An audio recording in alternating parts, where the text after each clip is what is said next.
కర్నూలులో జనప్రపంచనం. కర్నూలు అసెంబ్లీ నియోజకవర్గం తెలుగుదేశం పార్టీ అభ్యర్థి అయిన శ్రీ టీజీ భారత్ గారి నామినేషన్ కార్యక్రమం కర్నూలు నగరంలో నా బూతో నా భవిష్యత్ అనే తరహాలో జరిగిందని వివిధ వార్డుల్లోని తెలుగుదేశం పార్టీ శ్రేణులు ప్రజలు పెద్ద ఎత్తున నామినేషన్ కార్యక్రమానికి బయలుదేరారు. పట్టణంలోని పెద్ద మార్కెట్ నుంచి జరిగిన భారీ ఊరేగింపు సందర్భంగా అంబేద్కర్ సర్కిల్ నుంచి కొండారెడ్డి బురుచూర్ జిల్లా కోర్టు మీదుగా మున్సిపల్ కార్పొరేషన్ కార్యాలయానికి చేరుకున్నది. డప్పులతో మేళతాళాలతో కళాకారుల నృత్యంతో కోలాహలంగా మారినది. యువకుల బైక్ ర్యాలీ ప్రత్యేక ఆకర్షణగా నిలిచింది. నగరంలోని రోడ్లన్నీ కార్యకర్తలతో కిక్కిరిసిపోయినవి. నామినేషన్ వేయటకు బయలుదేరిన తమ నాయకునికి దారి పొడవునా భారీ గజమాలతో సత్కరించారు. కర్నూలు పార్లమెంట్ తెలుగుదేశం పార్టీ అభ్యర్థి శ్రీ పంచలింగాల నాగరాజు గారు, మాజీ డిప్యూటీ మేయర్ మురళీధర్ గౌడ్, కర్నూలు నగర టీడీపీ అధ్యక్షులు నాగరాజు యాదవ్, కార్పొరేటర్లు, మాజీ కార్పొరేటర్లు, వార్డు నాయకులు, ముస్లిం మైనార్టీ నాయకులు, దళిత జేఏసీ నాయకులు, న్యాయవాదులు, లలిత కళా సమితి అధ్యక్షులు, వివిధ కుల సంఘాల నాయకులు తదితరులు భారీ సంఖ్యలో పాల్గొన్నారు. మేము ముస్లింల అభ్యున్నతికి, వాళ్ళ హక్కుల సంరక్షణకు, వాళ్ళ సంక్షేమానికి ఈ ప్రభుత్వం కూటమి కట్టుబడి ఉంది. తెలుగుదేశం ప్రభుత్వం మనం చూసాం. తెలంగాణలో కాంగ్రెస్తో పొత్తు పెట్టుకోవడం, ఇక్కడ ఇది రాజకీయం, మౌజూదా హాలాత్. ఇది ఏ హమారా వతన్ హై, यहाँ से हमारे दादा పడదాదోं के కఫనే यहाँ से निकली है. ఇక్కడే మేము అందరం ఉంటాం. ఇప్పుడు నేను అడుగుతున్నా వాళ్ళను, నల్ల చట్టాలు ఏవైతే ఉన్నాయో అది ఏవైతే ఉన్నాయో నల్ల చట్టాలు, అది ఉత్తరాఖండ్ కానివ్వండి, సిఏఏ వచ్చినప్పుడు బల్లలు చరిచి ఆమోద ముద్ర తెలిపింది వీళ్ళు. మేము చాలామందికి అపోహలు ఉన్నాయి. ఈ ఎన్ఆర్సీ సిఏఏ మీద వీళ్ళు భయాందోళనకు గురి చేస్తున్నారు.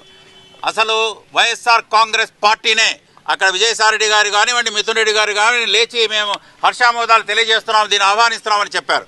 మేము ఇది అభినవ్ చంద్రచూడ్ కానివ్వండి, వాళ్ళు కానివ్వండి, ఇది ఆర్టికల్ 13, 14, 15కు రిలీజియస్ ఇదికి ఉమ్మడి పౌరసత్వం, ఇది బహుళత్వంలో యూనిటీ ఇన్ డైవర్సిటీ, బహుళత్వంలో ఈ విభిన్నత్వం ఉన్న దేశం, అందరూ కలిసిమెలిసి ఉండే దేశం, హిందూ ముస్లిం భాయి అనే దేశం మన ప్రాంతం. కాబట్టి ఇది రావడం ఖచ్చితంగా 4% ఏదైతే రిజర్వేషన్ మీద వీళ్ళు చెప్తున్నారో, మేము ఇంకా పొత్తు రాకముందే పురంధేశ్వరి గారు చెప్పారు అనడం, ఆవిడ లేదు మేము సబ్కా వికాస్ సబ్కా మేము కోరుకుంటున్నాం అనేది ఆవిడ చెప్తూ వికసిత్ భారత్ మేము కోరుకుంటున్నామని.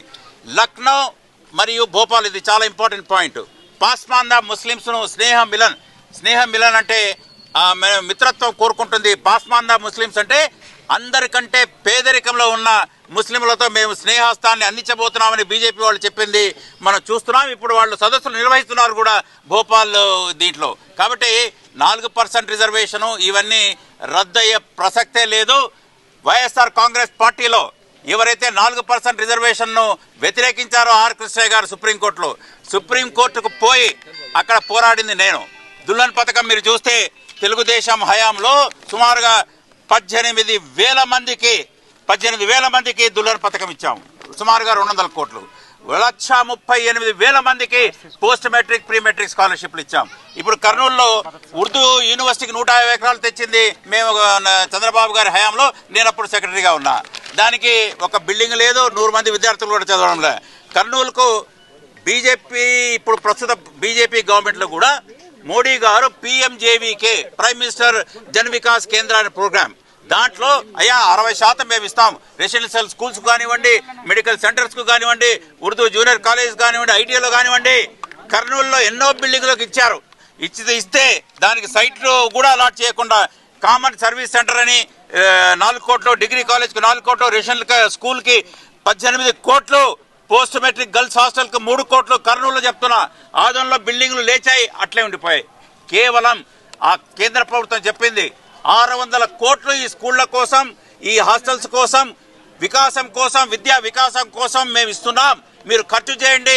60% నిధులు మేము ఇస్తున్నాం, 40% మీరు ఇవ్వండి అంటే వాళ్ళు ఇవ్వకుండా సచార్ కమిటీ చెప్పింది విద్యలో మీరు వెనుకబడి ఉన్నారు. ఇదిగో నౌషీన్ అనే అమ్మాయి, ముస్లిం అమ్మాయి 9వ ర్యాంక్ వచ్చింది మొన్న. ఈ విధంగా విద్యలో ముందుకు రావాలా? 40% ఇవ్వకపోతే మేము బైజూస్ యాప్ ఇచ్చాం, తర్వాత ట్యాబ్లు ఇచ్చాం. నాడు నేడులో మేము చేయలేనంత ఎక్కడ చేశారో తెలంగాణలో 100 రెసిడెన్షియల్ స్కూల్స్ కట్టారు వాళ్ళు.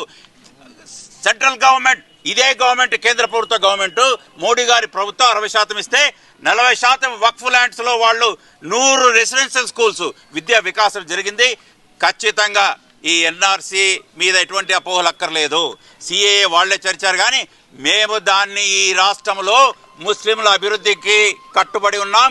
ఆ హక్కులు ఎట్టి పరిస్థితుల్లో మేము పొత్తు కుదుర్చుకున్నాం. ఇది సత్సంబంధానికి అక్రమ సంబంధానికి ఉన్న తేడా. ముందు వాకిలి గుండా రావడానికి, వెనక వాకిలి గుండా రావడానికి ఉన్న తేడా. ఒక్కరైనా గుండె మీద చేవేసుకొని చెప్పమనండి వైఎస్ఆర్ కాంగ్రెస్ సిపి నాయకులను. ఎప్పుడైనా మోడీ గారి గురించి, ఇదిగో ఈ చట్టాల గురించి ఆమోద ముద్ర తెలియజేయడమే కాకుండా వాళ్ళు బల్లలు చరిచి ఆమోద ముద్ర చేసి ఏ ముఖంతో ముస్లింలను వాళ్ళు ఏమర్పాటు గురి చేస్తారు. ఖచ్చితంగా ముస్లింల సంరక్షణ, ఇదిగో ఈ నాయకుడు చంద్రబాబు నాయుడు గారు రాజకీయ పరిణతి గల నాయకుడు.